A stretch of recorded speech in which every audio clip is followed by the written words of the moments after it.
เวลาไปทำงานอโลตัวเดอะค่ะเวลาไปเที่ยวอเลตัวเดอะค่ะเวลาหัวหน้าสั่ง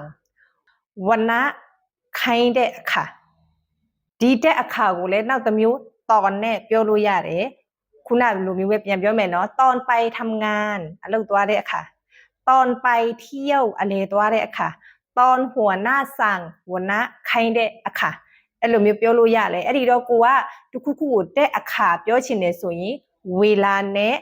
ตอนနဲ့အစားထိုးပြီးတော့ကြိုက်တဲ့တစ်ခုနဲ့သုံးလို့ရပါတယ်သိချင်တဲ့ထိုင်းစကားလုံးလေးများရှိရင် comment မှာရေးထားပေးလို့ရပါတယ်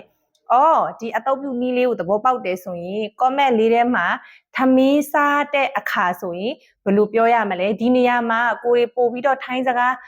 လေ့ကျင့်လို့ရအောင်ဆိုလို့ထွေးထွေးကနေပြီးတော့မှဒီတော်နဲ့ရောဝေလာနဲ့ရောနှစ်ခုစလုံးကိုတွဲပြီးတော့ comment လေးမှာရေးစေချင်ပါတယ်ဒါမှကိုထိုင်းစကားပြောတဲ့စကေးထိုင်းစာဝါကြတိဆောက်တဲ့စကေးပို့ပြီးတော့တိုးတက်လာမှာပဲဖြစ်ပါတယ်နောက်ထပ်ဗီဒီယိုမှာဆုံကြမယ်